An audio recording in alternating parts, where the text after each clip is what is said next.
Hi అండి, welcome to my channel. ఈరోజు bread తోటి సింపుల్గా టేస్టీగా తయారు చేసుకునే రెసిపీని ఒకటి చూద్దాము. ముందుగా ఒక గిన్నె తీసుకొని 1 కప్పు పెరుగు వేసుకుందాము. ఇప్పుడు ఇందులో 1 కప్పు సూజీ రవ్వ వేసుకుందామండి. సూజీ రవ్వ అంటే ఉప్మా రవ్వ లేదా బొంబాయి రవ్వ అండి.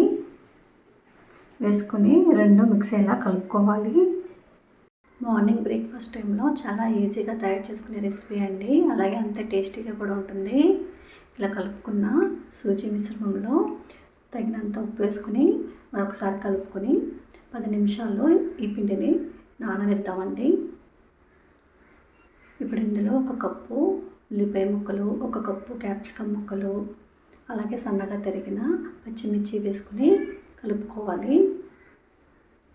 అలాగే ఒక మీడియం సైజు టమాటా ముక్కను కూడా కట్ చేసి వేసుకోవాలండి. కొత్తిమీరను కూడా కట్ చేసుకుని మొత్తం అన్నీ కలిసేలా కలుపుకుందాము.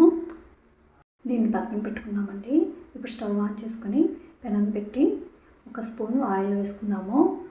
ఇప్పుడు ఒక బ్రెడ్ స్లైస్ తీసుకుని ముందుగా తయారు చేసుకున్న సూజీ మిశ్రమాన్ని ఈ బ్రెడ్పై అప్లై చేయాలండి. ఈక్వల్గా మొత్తం అంతా అప్లై చేసి పెనంపై పెట్టుకొని బ్రెడ్ పైన ఆయిల్ అప్లై చేసుకుని కాల్చుకోవాలండి. 1 నిమిషం మూత పెట్టి కాల్చుకుందాము. ఇప్పుడు టర్న్ చేసుకుని రెండో వైపు కూడా కాల్చుకుందామండి. బ్రెడ్ అనేది త్వరగానే వేగిపోతుంది కాబట్టి 1 నిమిషం పాటు ఉంచి వెంటనే తిప్పుకోవాలండి. చూశారు కదండి, ఇలా 2 వైపులా బ్రెడ్ని గోల్డెన్ బ్రౌన్ కలర్లో వచ్చేలాగా కాల్చుకోవాలి. ఇలాగే మిగతా బ్రెడ్ స్లైసెస్ అన్నిటిని రెడీ చేసుకుందామండి. టేస్టీ బ్రెడ్ సూజీ అండ్ తవ్వ రెడీ అయిందండి. మీకు నచ్చితే please like, share, subscribe my channel.